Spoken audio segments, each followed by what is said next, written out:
So let's give it up for Joe Manchin, everybody. Where is he? Is he there? Good to see you, sir. Good to see you. No, for real, Mr. President. Thank you for being here. Thank you for having me here.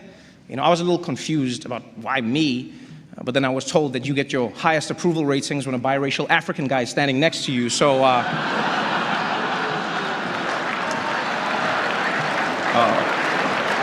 so let me just say, Joe, I'm glad that I could do my part. And hopefully this will work. I'm not actually him, I just did the voice. More importantly, First Lady Dr. Jill Biden is here, everybody. Give it up for her. You know, interesting fact, even as First Lady, Dr. Biden continued her teaching career. Yeah, the first time a presidential spouse has ever done so. Ever. Congratulations.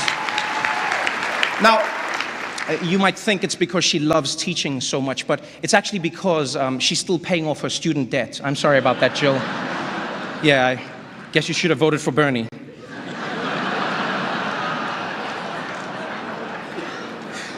You know, sir, can I just say, I think everyone will agree that it's actually nice to once again have a president who's not afraid to come to the White House Correspondents' Dinner and hear jokes about himself. I'll be honest. If you didn't come, I totally would have understood. Yeah, because these people have been so hard on you, which I don't get. I really don't. You know, I think ever since you've come into office, things are really looking up. You know, gas is up, rent is up, food is up, everything. No, it really has been a tough first year for you, Mr. President. And surely you must be a little worried about 2024. You know, there's a lot of passion on the Republican side. There really is. You know, it's going to be an interesting time. And as you all know, President Biden's lack of a filter does get him into hot water sometimes. You know, last month he caused a huge international incident saying that Vladimir Putin should be removed from power. It was very, very upsetting to Russia.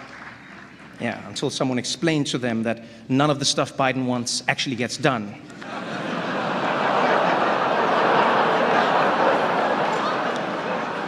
But despite some hiccups, President Biden has led the country through some really dark times since he took office. The COVID pandemic, the war in Ukraine, the launch of CNN+.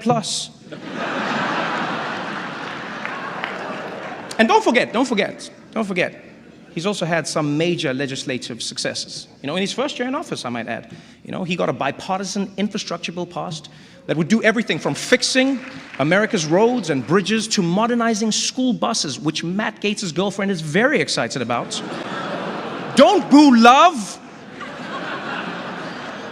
Not to mention, no president in my memory has given more marginalized groups opportunities. You know, I'm talking about women, the LGBTQ community, the Taliban, the list goes on and on. And I know, Mr. President, that the left is super upset at you, you know?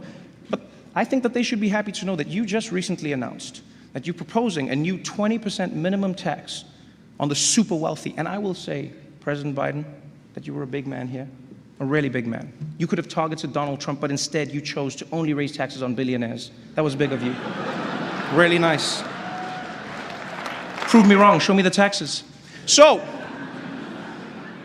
personally, I think that President Biden could do a better job at taking credit for the things that are going right. You know, I mean, unemployment is currently at 3.6%. Think about that, people. 3.6%, 2% if you don't count the Cuomo family.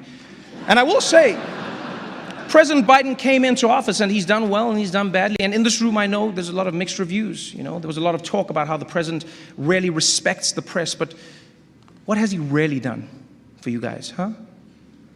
Think of all the journalists whose careers have been hurt by the Biden presidency. People like Daniel Dale.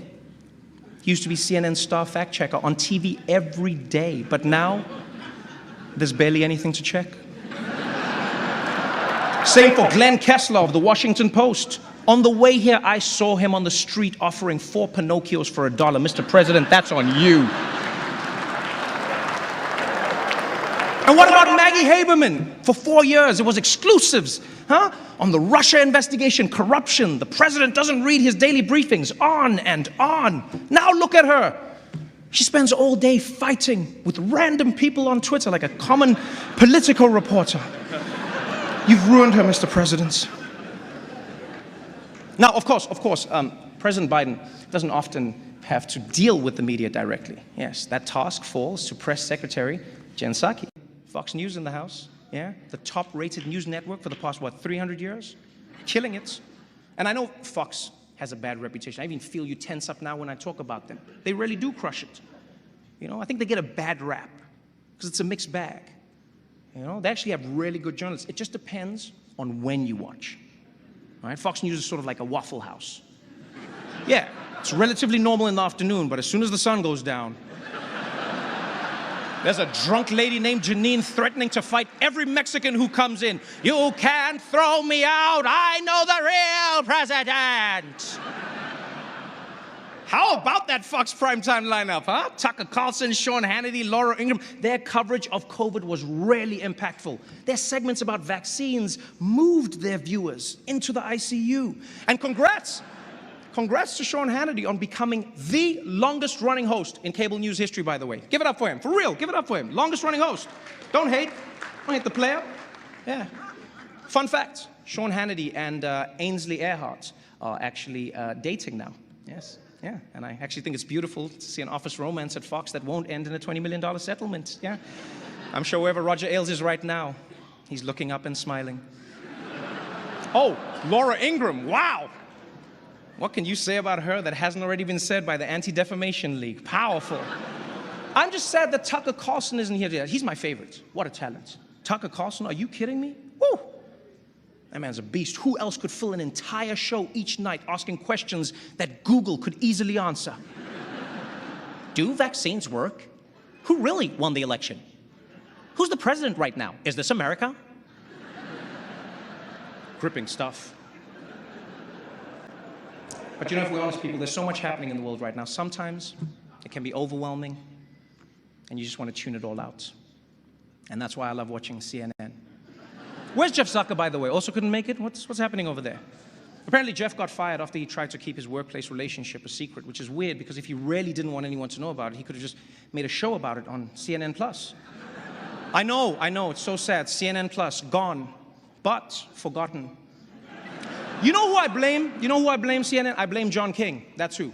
Yeah, John. Your magic wall can predict how every person in the country is going to vote in every county, but it couldn't give you a heads up that nobody wanted more CNN? I mean, they spent $300 million on CNN+. $300 million. Can I be honest, CNN? I think Stanley Tucci was playing you guys. Yeah. No, I think that dude knew exactly where Italy was. And he was just going to keep searching as long as you were paying. $300 million! Do you understand how much money that is? I mean, I do get it. Streaming, they say, is the future.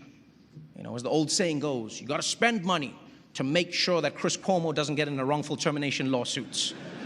And that's not the only big change going on at CNN. They just brought on Chris Licht, yeah, my man over there, Chris, as the new head of news. Oof. His first order of business, hire a guy who knows how to turn off the breaking news banner. Yeah. What happened with that? Did they just put it on during the OJ chase and then never figured out how to get rid of it? The news is not always breaking. But this is an interesting time for the media world. As with many industries, the pandemic was a major disruption for journalists. But I also think it helped humanize you, honestly.